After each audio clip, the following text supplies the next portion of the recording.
यार सच बताना, कभी ऐसा फील हुआ है कि आप लाइफ की रेस में पूरा जोर लगा रहे हो, एक्सेलरेटर दबा रखा है, स्टीयरिंग भी आगे की तरफ है, पर गाड़ी है कि बस रेंग रही है, जैसे हैंड ब्रेक लगा हो।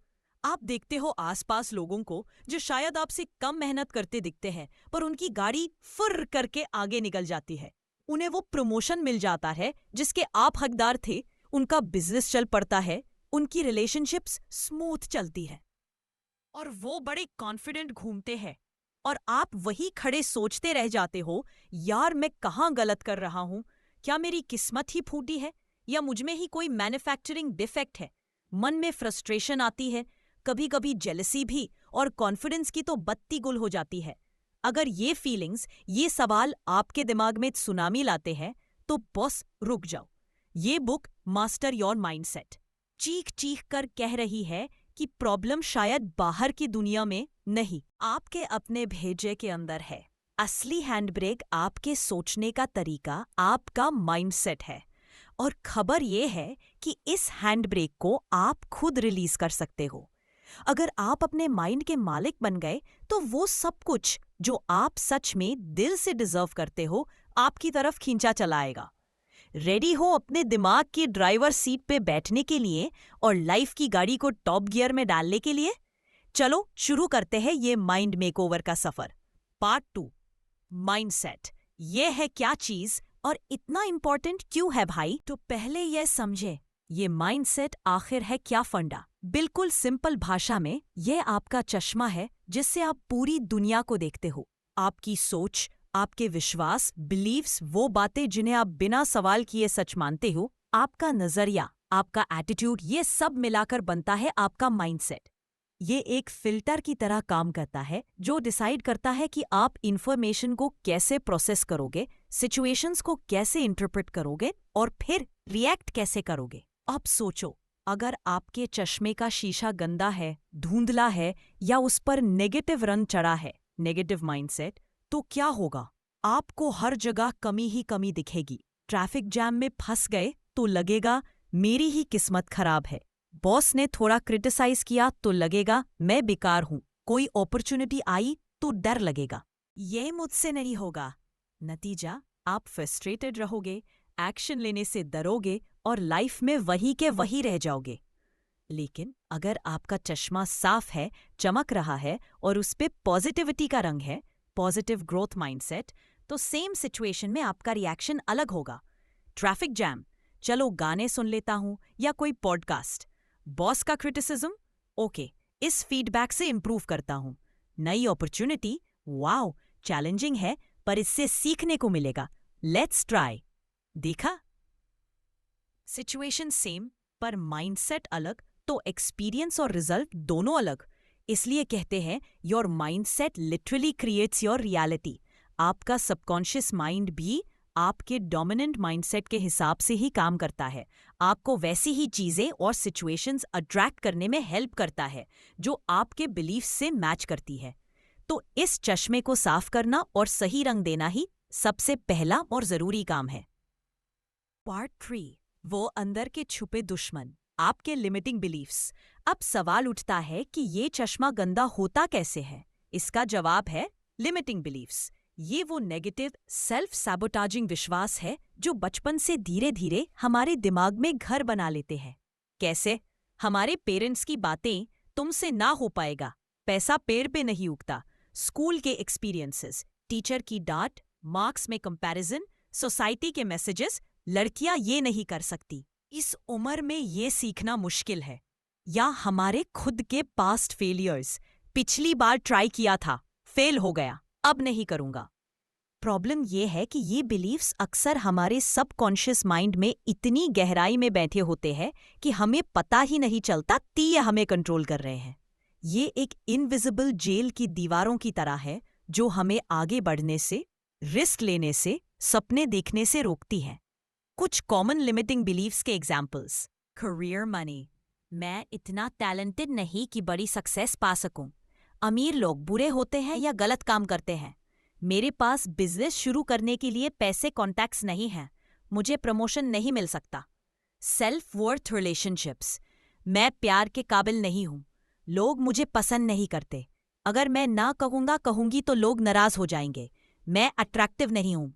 स्किल्स लर्निंग, मैं पब्लिक स्पीकिंग में अच्छा नहीं हूँ। टेक्नोलॉजी मेरे बस की बात नहीं। इस उम्र में नई चीज सीखना इम्पॉसिबल है। ये बिलीव्स आपकी पोटेंशियल को लॉक कर देते हैं। इस बुक का सबसे पहला कदम है इन छुपे हुए दुश्मनों को पहचानना। आपको डिटेक्टिव बनना पड़ेगा। अपने थॉट्स और फीलिंग्स को क्लोजली ऑब्जर्व करना पड़ेगा और पूछना पड़ेगा, ये सोच कहाँ से आई? क्या ये सच में मेरी है या किसी और की दी हुई है? जब आप इन बिलीव्स को लाइट में लाओगे, तभी उनकी पावर कम होगी और आप उन्हें चैलेंज कर पाओगे। Part 4, fixed chip versus upgradable software. आपका माइंडसेट कौन सा है? Growth versus fixed. ये कॉन्सेप्ट जो स्टैनफोर्ड की साइकोलॉजिस्ट कैरोल डवेक ने पॉपुलर किया, माइंडसेट को समझने के लिए बहुत इंपॉर्टेंट है। बेसिकली 2 तरह के माइंडसेट होते हैं, फिक्स्ड माइंडसेट, बंद दिमाग, फिक्स्ड चिप। इस माइंडसेट वाले लोग मानते हैं कि उनकी काबिलियत, इंटेलिजेंस, टैलेंट, पर्सनालिटी सब जन्म से फिक्स्ड है, जैसे कंप्यूटर में एक फिक्स्ड चिप लगी हो, इसे बदला नहीं जा सकता। इस सोच का नतीजा क्या होता है? चैलेंजेस से डर। वो नई या मुश्किल चीजों से बचते हैं क्योंकि अगर फेल हो गए तो ये साबित हो जाएगा कि वो केपेबल नहीं है। उन्हें स्मार्ट दिखना इंपॉर्टेंट लगता है, स्मार्ट बनना नहीं। एफर्ट को बेकार समझना। उन्हें लगता है कि अगर टैलेंट है तो चीजें आसानी से हो जानी चाहिए। अगर मेहनत करनी पड़ रही है मतलब उनमें टैलेंट की कमी है। क्रिटिसिज्म से परेशान। फीडबैक को पर्सनल अटैक समझते हैं क्योंकि ये उनकी फिक्स्ड एबिलिटी पे सवाल उठाता है। डिफेंसिव हो जाते हैं। दूसरों की सक्सेस से जलन। किसी और को सक्सेसफुल देखकर उन्हें थ्रेट फील होता है या वो जेलस होते हैं क्योंकि ये उनकी अपनी कमी को हाईलाइट करता है। Growth mindset, upgradable software. इस माइंडसेट वाले लोग मानते हैं कि उनकी एबिलिटीज और इंटेलिजेंस को डेवलप किया जा सकता है मेहनत से, लर्निंग से, प्रैक्टिस से, सही स्ट्रैटेजीज से। उनका दिमाग एक सॉफ्टवेयर की तरह है जिसे अपग्रेड किया जा सकता है। इस सोच का फायदा क्या है? चैलेंजेस को गले लगाना। वो मुश्किलों की एक अपॉर्चुनिटी की तरह देखते हैं, कुछ नया सीखने का, ग्रो करने का मौका। एफर्ट को जरूरी मानना। वो समझते हैं कि मेहनत ही मास्टरी का रास्ता है। एफर्ट उनके लिए डरने की नहीं, कंट्रोल की चीज है। क्रिटिसिज्म से सीखना। फीडबैक को वैल्यूएबल इंफॉर्मेशन समझते हैं जिससे वो इंप्रूव कर सकते हैं। यूज पर्सनली नहीं लेते। दूसरों की सक्सेस से इंस्पिरेशन लेना। किसी और की सक्सेस उन्हें इंस्पायर करती है। उन्हें लगता है अगर ये कर सकता है तो मैं भी सीख कर सकता हूँ। ये बुक जोर देकर कहती है कि लाइफ में आगे बढ़ने, कुछ अचीव करने के लिए ग्रोथ माइंडसेट अडॉप्ट करना क्रिटिकल है। और सबसे अच्छी खबर, माइंडसेट कोई पत्थर की लकीर नहीं है। आपका ब्रेन प्लास्टिक है। न्यूरोप्लास्टिसिटी मतलब आप कॉन्शियसली एफर्ट करके अपने सोचने के पैटर्न्स को, अपने माइंडसेट को बदल सकते हो। आप फिक्स चिप से अपग्रेडेबल सॉफ्टवेयर बन सकते हो। पार्ट 5, दिमाग की ट्यून अप, माइंडसेट बदलने के टूल्स। पार्ट 1, अंदर झांको। तो ठीक है बॉस, मान लिया माइंडसेट बदलना है, लिमिटिंग बिलीव्स को डिमोलिश करना है और ग्रोथ माइंडसेट का चश्मा पहनना है। पर सवाल है, हाउ? कैसे करें ये? ये बुक आपको एक पूरा टूल किट देती है। चलो एक एक टूल को डिटेल में देखते हैं। अवेयरनेस, जागरूकता, अंदर की लाइट जलाओ। ये सबसे पहला और सबसे इंपॉर्टेंट स्टेप है। बिना अवेयरनेस के आपको पता ही नहीं चलेगा कि प्रॉब्लम क्या है और कहाँ है। इसका मतलब है अपने थॉट्स, फीलिंग्स और रिएक्शंस पे ध्यान देना बिना उन्हें जज किए। एक ऑब्जर्वर बनना। कैसे करें?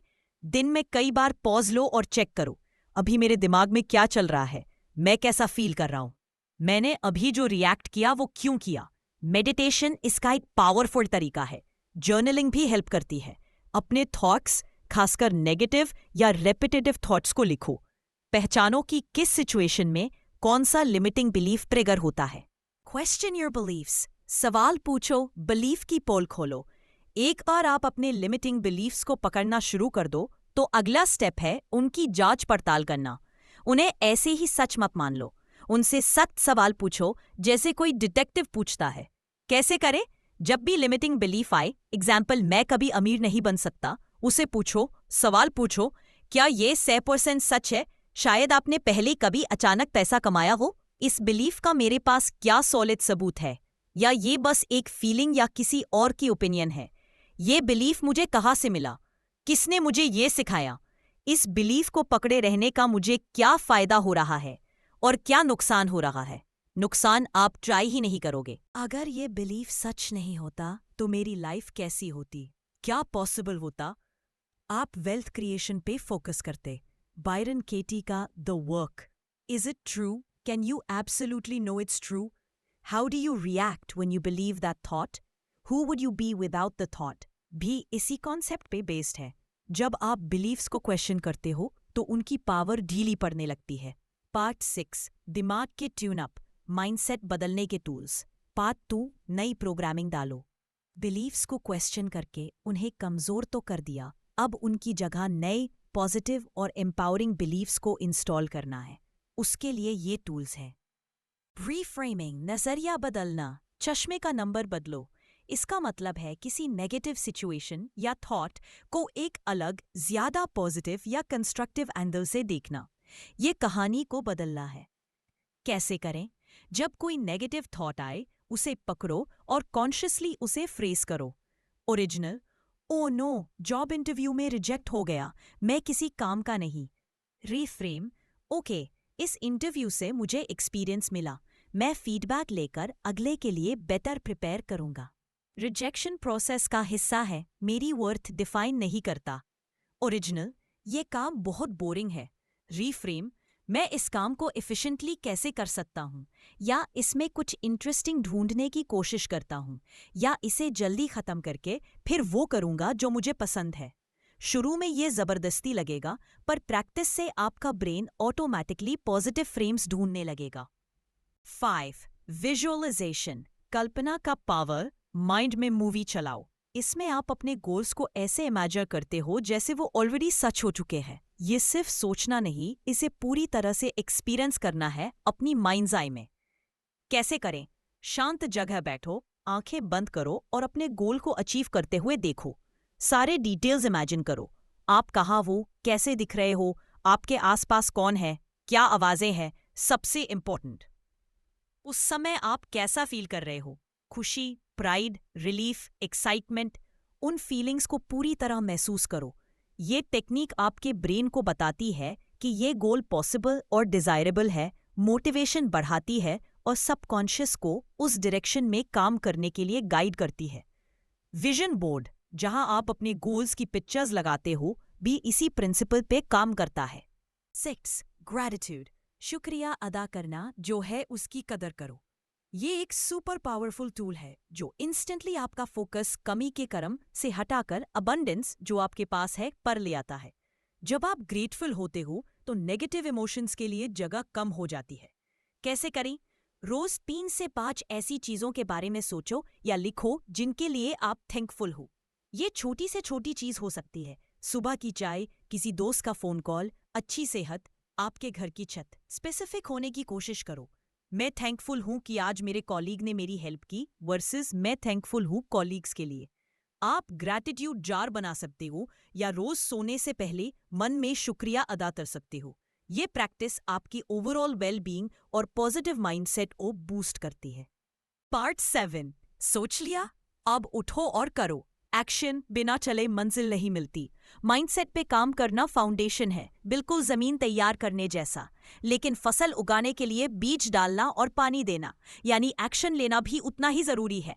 सिर्फ पॉजिटिव सोचते रहने से, अफर्मेशंस बोलने से या विजुअलाइज करने से बैंक अकाउंट में पैसे नहीं आएंगे या बॉडी फिट नहीं होगी। बुक ये क्लियर करती है, mindset plus consistent action equals results. आपका नया पावरफुल माइंडसेट आपको एक्शन लेने के लिए फ्यूल देगा, कॉन्फिडेंस बढ़ाएगा, डर कम करेगा, लेकिन गाड़ी चलानी तो आपको ही पड़ेगी। क्लियर गोल्स बनाओ, मंजिल पता हो। अगर पता ही नहीं कि जाना कहाँ है, तो माइंडसेट कितना भी अच्छा हो, पहुंचोगे कहीं नहीं। अपने गोल्स को स्मार्ट बनाओ। स्पेसिफिक, क्या चाहिए? मेजरेबल, कैसे नापोगे प्रोग्रेस? अचीवेबल, रियलिस्टिक है? रेलेवेंट, आपके लिए इंपॉर्टेंट है? टाइम बाउंड, कब तक? छोटे टुकड़ों में तोड़ो, break it down. Mount Everest चढ़ना है तो पहले बेस कैंप तक का प्लान बनाओ। बड़े गोल को छोटे मैनेजेबल स्टेप्स में डिवाइड करो। हर छोटा स्टेप पूरा होने पे आपको सेंस ऑफ अकम्प्लिशमेंट मिलेगा और मोमेंटम बनेगा। बस शुरू कर दो, टेक द फर्स्ट स्टेप। अक्सर हम प्लानिंग में परफेक्शन के इंतजार में इतना टाइम लगा देते हैं कि शुरू ही नहीं कर पाते। प्रोक्रेस्टिनेशन सबसे मुश्किल पहला कदम होता है। ज्यादा सोचो मत, बस स्टार्ट करो, चाहे कितना भी इम्परफेक्ट क्यों ना हो। नाइकी का स्लोगन याद रखो, जस्ट डू इट। लगातार करो, कंसिस्टेंसी इज की। रोज 1 घंटा जिम जाना हफ्ते में एक दिन 7 घंटे जाने से ज्यादा इफेक्टिव है। रोज थोड़ा थोड़ा एक्शन लो, धीरे धीरे प्रोग्रेस कंपाउंड होगा। ये कंपाउंड इफेक्ट हर चीज में काम करता है। Mindset work plus small daily actions equals massive long term results. Part 8, डर लग रहा है, गुड, मतलब आगे बढ़ रहे हो। फियर को हैंडल करना। जब भी आप अपने कंफर्ट जोन, वो दायरा जहां आप सेफ फील करते हो, से बाहर कदम रखोगे, कुछ नया ट्राई करोगे, कोई रिस्क लोगे, तो एक चीज गारंटी है, डर लगेगा। फेलियर का डर, रिजेक्शन का डर, लोग क्या कहेंगे का डर, सक्सेस का डर, हाँ ये भी होता है। मास्टर माइंडसेट का मतलब ये नहीं है कि आप फियरलेस हो जाओगे। डर एक नेचुरल ह्यूमन इमोशन है, ये हमें खतरे से बचाने के लिए बना है। माइंडसेट मास्टरी का मतलब है कि आप डर को पहचाना, समझना और उसके बावजूद एक्शन लेना सीख जाते हो। आप डर को ड्राइवर सीट पे नहीं बैठने देते। डर को एक्सेप्ट करो, उसे दबाओ मत, उसे लड़ो मत, बस एक्नॉलेज करो, हाँ मुझे डर लग रहा है। डर को समझो, डर असल में किस चीज का है, सबसे बुरा क्या हो सकता है, वर्स्ट केस सिनेरियो, क्या वो सच में इतना कैटास्ट्रॉफिक है जितना आपका दिमाग बता रहा है। अक्सर हमारा डर फ्यूचर की इमेजिनरी सिचुएशंस पे बेस्ड होता है जो कभी होती ही नहीं। इस वर्स्ट केस को हैंडल करने का प्लान क्या हो सकता है? डर के साथ एक्शन लो, ये है असली गेम चेंजर। वो फेमस कोट है ना, feel the fear and do it anyway. Courage डर का ना होना नहीं, डर के होते हुए भी आगे बढ़ना है। स्टार्ट स्मॉल, वो काम करो जिससे थोड़ा डर लगता है। जैसे ही आप उसे कर लोगे, आपका कॉन्फिडेंस बढ़ेगा और डर थोड़ा कम होगा। ये करेज मसल प्रैक्टिस से स्ट्रांग होती है।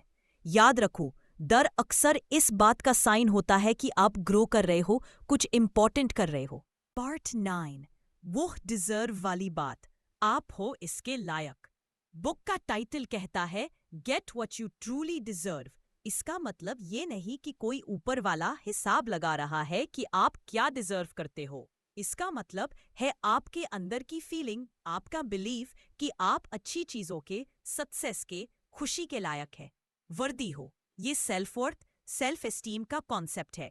जब आपका माइंडसेट नेगेटिव होता है, लिमिटिंग बिलीफ्स हावी होते हैं, तो आप अंदर ही अंदर फील करते हो कि आप शायद इतना अच्छा डिजर्व नहीं करते, और इसका नतीजा, आप छोटे गोल सेट करते हो, आप अपॉर्चुनिटीज को। लेकिन जब आप अपना माइंडसेट मास्टर करते हो, लिमिटिंग बिलीव्स हटाते हो, ग्रोथ माइंडसेट अपनाते हो, तो आपकी सेल्फ वर्थ बढ़ती है। आप जेन्युइनली फील करने लगते हो कि yes, I deserve success, I deserve happiness, I am वर्दी। ये फीलिंग कोई एरोगेंस नहीं, बल्कि एक शांत, सॉलिड इनर कॉन्फिडेंस है। और जब आप ये बिलीव करते हो, तो आपका बिहेवियर बदलता है। आप बड़े सपने देखते हो और उनके लिए एक्शन लेते हो। आप अपॉर्चुनिटीज को कॉन्फिडेंटली हाँ कहते हो। आप अपनी वैल्यू जानते हो और उसके लिए स्टैंड लेते हो। आप बाउंड्री सेट करते हो और टॉक्सिक सिचुएशन से निकल जाते हो। आप फेलियर को एक लर्निंग एक्सपीरियंस की तरह देखते हो, अपनी वर्थ उससे अटैच नहीं करते। तो डिजर्व करना बाहर से नहीं मिलता, ये आप अंदर से कल्टिवेट करते हो अपने माइंडसेट पे काम करके। आपका माइंडसेट ही डिसाइड करता है कि आपकी डिजर्विंग की लेवल क्या है। पार्ट 10, माइंडसेट का जिम रोज खुलता है, ये लाइफटाइम मेंबरशिप है। एक चीज बिल्कुल क्लियर समझ लो, माइंडसेट चेंज करना कोई 2 मिनट मैगी नूडल्स बनाने जैसा नहीं है। ये कोई वन टाइम इवेंट नहीं कि आज बुक पढ़ी और कल से सब बदल गया। ये एक ऑनगोइंग प्रोसेस है, एक लाइफस्टाइल है। जैसे शरीर को फिट रखने के लिए रोज एक्सरसाइज करनी पड़ती है, वैसे ही माइंड को फिट और पॉजिटिव रखने के लिए रोज मेंटल एक्सरसाइज करनी पड़ती है। पुरानी सोच के पैटर्न्स जो सालों से बने हैं, उन्हें बदलने में टाइम और कंसिस्टेंट एफर्ट लगता है। पेशेंट रहो, सब्र का फल मीठा, प्रोग्रेस धीरे धीरे होगा। अभी अच्छे दिन होंगे, कभी आप वापस पुराने पैटर्न्स में स्लिप कर जाओगे। इट्स ओके, खुद पर दया करो, सेल्फ कंपैशन, और बस वापस ट्रैक पे आ जाओ। कंसिस्टेंट रहो, रोज की खुराक, रोज 10-15 मिनट ही सही, पर अपने माइंडसेट पे काम करने के लिए टाइम निकालो। चाहे वो एफर्मेशंस हो, ग्रैटिट्यूड प्रैक्टिस हो, विजुअलाइजेशन हो या कोई अच्छी किताब पढ़ना हो, कंसिस्टेंसी इज एवरीथिंग। छोटी जीत को सेलिब्रेट करो। जब भी आप कोई छोटा सा बदलाव देखो, जैसे किसी नेगेटिव थॉट को रिफ्रेम किया या डर के बावजूद एक्शन लिया, तो खुद को अप्रिशिएट करो। ये पॉजिटिव रीइंफोर्समेंट आपको मोटिवेटेड रखेगा। सीखते रहो, लर्निंग कभी बंद नहीं। माइंडसेट पे नई बुक्स पढ़ो, पॉडकास्ट सुनो, सेमिनार्स अटेंड करो। अपने आप को पॉजिटिव और ग्रोथ ओरिएंटेड लोगों से सराउंड करो। आपका इन्वायरमेंट भी आपके माइंडसेट पे बहुत असर डालता है। अपने माइंड को अच्छा खाना, इन्फॉर्मेशन देते रहो। ये एक जर्नी है, डेस्टिनेशन में ही। इस जर्नी को एंजॉय करना सीखो। पार्ट 11। तो फाइनल फंडा क्या है? बॉस, आप ही हो अपनी लाइफ के डायरेक्टर, राइटर, एक्टर। तो मेरे भाई बहन, मास्टर योर माइंडसेट का असली निचोड़, तो बॉटम लाइन ये है कि आपकी जिंदगी की कहानी का रिमोट कंट्रोल आपके अपने हाथ में है, और वो रिमोट है आपका माइंडसेट। बाहर की दुनिया, लोग, हालात, सर्कमस्टेंसेस, इन सब पे शायद आपका पूरा कंट्रोल ना हो, लेकिन उन हालात को आप कैसे देखते हो, उनका क्या मतलब निकालते हो और उन पे कैसे रिएक्ट करते हो, ये 100% आपके कंट्रोल में है। आप अपनी सोच के ट्रैफिक कंट्रोलर हो। अपने दिमाग के अंदर बैठे लिमिटिंग बिलीव्स के भूत को पकड़ो और यूज क्वेश्चन करके भगाओ। फिक्स्ड माइंडसेट की जंजीरें तोड़ो और ग्रोथ माइंडसेट का उड़ने वाला कालीन अपनाओ। बिलीव करो कि आप इंप्रूव कर सकते हो। अपने mental toolkit, awareness, reframing, affirmations, visualisation, gratitude का रोज इस्तेमाल करो। याद रखो, सोच बदलने के साथ कदम बढ़ाना भी जरूरी है। एक्शन लो, चाहे छोटा ही सही। डर को अपना साथी बनाओ, उसे दोस्ती करो, पर उसे अपनी लाइफ का स्टीयरिंग व्हील मत पकड़ने दो। दिल से बिलीव करो कि आप बेस्ट डिजर्व करते हो, क्योंकि आप करते हो। अपनी सेल्फ वर्थ को पहचानो और हमेशा याद रखो, ये एक मैराथन है, स्प्रिंट नहीं। रोज थोड़ा थोड़ा प्रैक्टिस करते रहो। आपके दिमाग में यूनिवर्स जितनी पावर है। ये बुक आपको उस पावर का दरवाजा खोलने की चाबी देती है। अब ये आप पर है कि आप उस चाबी का इस्तेमाल करके अपनी लाइफ की स्क्रिप्ट को दोबारा लिखो और उसे एक ब्लॉकबस्टर हिट बनाओ। तो डायरेक्टर साहब, लाइट्स, कैमरा, एक्शन, लगे रहो। You got this.